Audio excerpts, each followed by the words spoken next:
Oh, go ahead.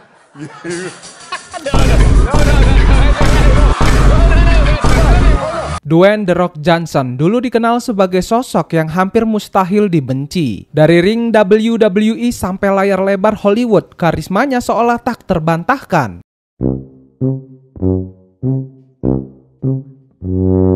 Ia adalah tipe figur publik yang mampu menyatukan berbagai kalangan, baik penggemar gulat, penonton film aksi, sampai mereka yang hanya sekedar scroll Instagram dan terhibur dengan kontennya yang positif dan inspiratif. All right, Saturday afternoon, empty gym, the way we like it, we're tripping over here.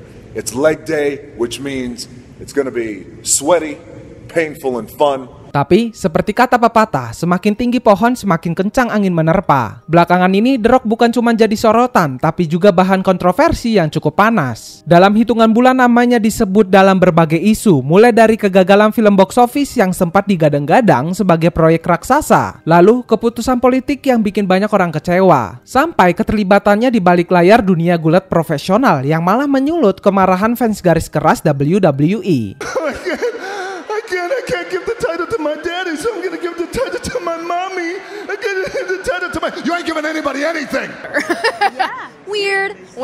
Apa yang membuat semua ini jadi lebih menarik adalah betapa cepatnya citra The Rock berubah di mata publik. Dulu dielu-elukan tapi sekarang dikritik. Bahkan tak sedikit yang menyebut bahwa ia mulai kehilangan sentuhan autentiknya, bahwa ia lebih sibuk menjaga citra daripada menjadi dirinya sendiri. Reaksinya yang dulu selalu terlihat bijak kini malah dinilai dingin dan defensif. Bahkan, keputusannya untuk bergabung dengan Dewan TKO Holdings, perusahaan induk WWE dan UFC, ya yang awalnya dianggap langkah strategis dan visioner, justru malah jadi titik balik yang memicu berbagai reaksi negatif. Banyak yang menilai langkah itu bukan hanya soal bisnis, tapi juga soal kekuasaan dan pengaruh. Apalagi ketika hubungannya dengan storyline WWE mulai terasa dipaksakan, bahkan sampai membuat sosok seperti Cody Rhodes tersingkir di sorotan utama. Hey Rock, go fuck yourself.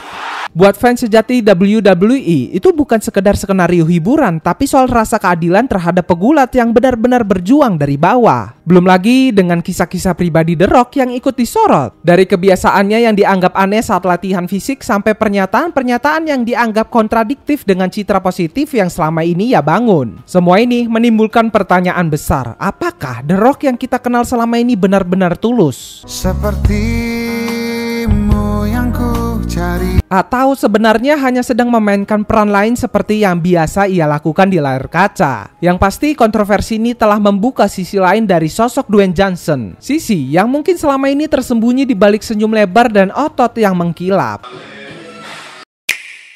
Kalau kita lihat ke belakang, hubungan antara The Rock dan WWE itu sebenarnya penuh nostalgia dan sejarah panjang. Dia bukan cuma mantan juara, tapi salah satu sosok yang membesarkan nama WWE ke ranah mainstream. Jadi ketika kabar kembalinya The Rock ke WWE di awal tahun 2024 mencuat banyak fans yang awalnya antusias. Mereka pikir ini akan jadi momen nostalgia yang menyenangkan, mungkin semacam passing the torch ke generasi baru. Tapi ternyata semuanya berubah jadi kekacauan dalam waktu singkat. I love Cody, I love his passionate fans. Then there's the other passionate fans of Cody. Yep. And they're called the what's that? Oh, Cody Crybabies. Yeah, that's what they're called. Semua bermula ketika storyline WrestleMania memperlihatkan The Rock masuk ke skenario utama dan menggeser posisi Cody Rhodes. Pegulat yang selama setahun lebih sudah dibangun narasinya sebagai sosok yang harus menyelesaikan cerita keluarga. Banyak fans yang merasa ini keputusan yang tidak adil karena Cody adalah simbol perjuangan yang lambat tapi pasti. Dia dianggap mewakili mimpi para pegulat muda yang naik karena kerja keras, bukan karena status legendaris atau nama besar di luar ring. Tapi tiba-tiba Cody malah tersingkir dan The Rock muncul di posisi utama, seolah datang dari langit tanpa alasan kuat. I will always come back home to you. WWE, NXT, I love you. Buat fans, ini bukan hanya soal jalan cerita, tapi soal rasa hormat terhadap proses. Puncak kemarahan itu terlihat jelas di berbagai event WWE, penonton terang-terangan menyuarakan penolakan. Sorakan "We Want Cody" bergema di arena.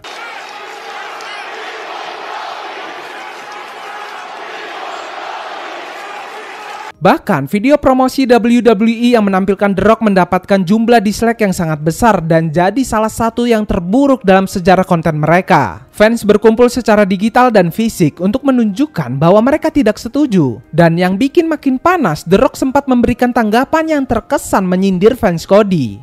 Cody Rhodes, from the bottom of my heart, man to man, your story. Bagi sebagian orang, ini mungkin menunjukkan sisi egonya yang dulu tidak terlalu terlihat saat dia masih aktif di WWE. Nah, situasi makin rumit ketika diketahui bahwa The Rock tidak sekedar kembali sebagai bintang tamu di atas ring, tapi juga resmi duduk di jajaran Dewan Direksi TKO Holdings, perusahaan induk dari WWE dan UFC.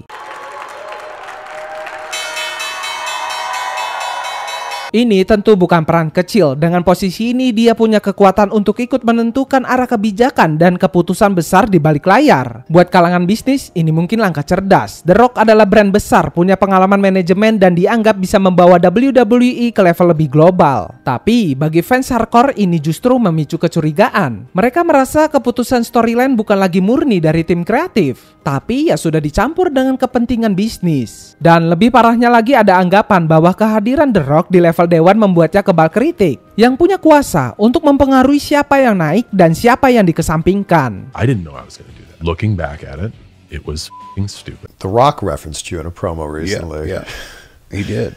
What did you think when you heard that? And isn't it true that your brother is a Hall of Famer, future Hall of Famer? I thought that was pretty cool. The Rock. Yap, disinilah kepercayaan publik mulai goyah. The Rock yang dulu dicintai karena perjuangan dan karismanya kini mulai dianggap sebagai simbol kekuasaan yang merusak keseimbangan dalam industri gulat. Setelah jadi salah satu pegulat paling terkenal di dunia, The Rock sukses besar melebarkan sayap ke dunia hiburan. Dia jadi bintang film papan atas yang hampir selalu muncul di film-film aksi blockbuster. Dari Fast and Furious, Jumanji, sampai berbagai film produksi Disney dan Warner Bros. Selama bertahun-tahun, The Rock dikenal sebagai jaminan box office. Pokoknya, kalau ada wajah dia di poster, studio-studio Hollywood yakin filmnya bakal cuan.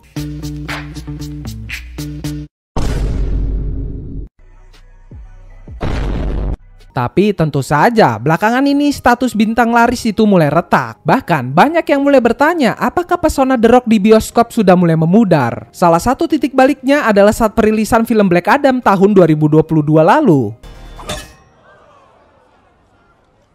Film ini sebenarnya punya beban yang besar karena digadang-gadang sebagai tonggak awal kebangkitan DC Universe. The Rock sendiri sudah lama banget promosiin film ini, bahkan jauh sebelum syuting dimulai. Dia bilang ini bakal jadi era baru di dunia superhero, bahkan sempat menyindir karakter-karakter DC lain kayak Superman dan Shazam. Tapi ya, hasil akhirnya jauh dari ekspektasi. Secara cerita dan eksekusi, Black Adam dapat banyak kritik. Film ini akhirnya gagal menutupi biaya produksi dan promosi yang kabarnya mencapai lebih dari $200 juta.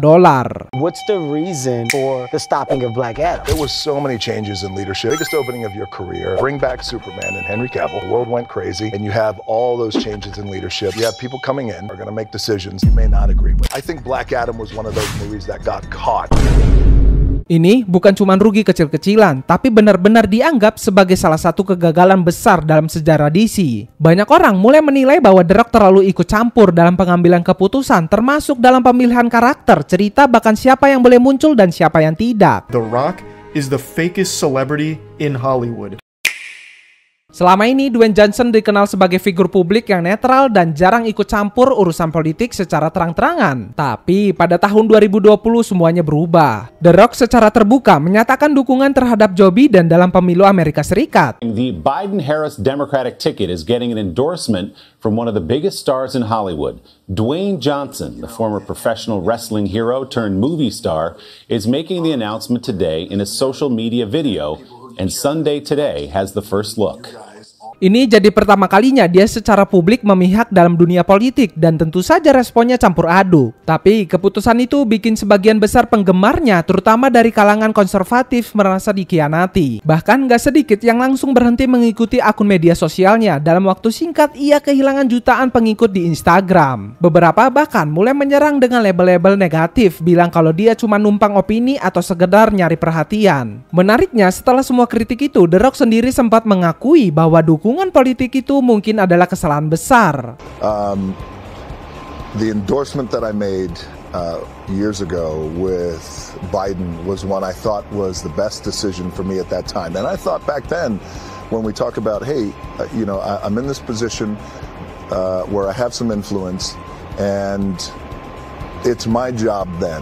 I felt like that then. It's my job now to exercise my influence and share with this is who I'm going to endorse. Am I going to do that again this year? That answer is no. Dia bilang niatnya awalnya cuma ingin menunjukkan dukungan pada apa yang dia anggap sebagai masa depan yang lebih baik. Tapi dia nggak menyangka reaksi keras dari publik. Ini membuat banyak orang mulai mempertanyakan siapa sebenarnya Dwayne Johnson ini. Apakah dia benar-benar tulus atau semua yang dilakukan selama ini cuma strategi citra? Bahkan beberapa rekan kerja dan orang-orang yang pernah satu proyek dengannya menyebutkan bahwa The Rock sangat memperhatikan image. Tapi hingga ke titik yang bikin orang di sekitarnya nggak nyaman. Aloha from... Salah satu contoh yang paling sering dibahas adalah bagaimana dia menampilkan diri di media sosial. Ada banyak video atau cerita yang kelihatan inspiratif tentang kerja keras, motivasi, hidup sehat, dan lain-lain. Tapi di sisi lain ada kebiasaan-kebiasaan aneh yang mungkin bikin orang mikir dua kali. Misalnya cerita lama tentang dia yang lebih memilih buang air di dalam botol ketimbang ke toilet karena nggak mau berhenti latihan. Desert sand. It's a badass color, never seen before on the market in a training shoe. And I just realized you just saw my big bottle of pee. Look, I go hardcore when I train. I don't have time to go to the bathroom. I find a bottle, I pee in it, and I keep training like a beast. Awalnya mungkin kedengaran lucu atau ekstrim, tapi lama-lama malah bikin orang mikir, ini orang normal atau enggak sih? Dan semua ini makin mempertebal kesan bahwa The Rock adalah figur yang dibentuk dengan sangat hati-hati. Lalu, ketika publik mulai sadar akan hal itu, kepercayaan pun mulai luntur. Apalagi wacana bahwa dia mungkin mencalonkan diri sebagai presiden Amerika di masa depan, bikin publik makin kritis terhadap semua gerak-geriknya.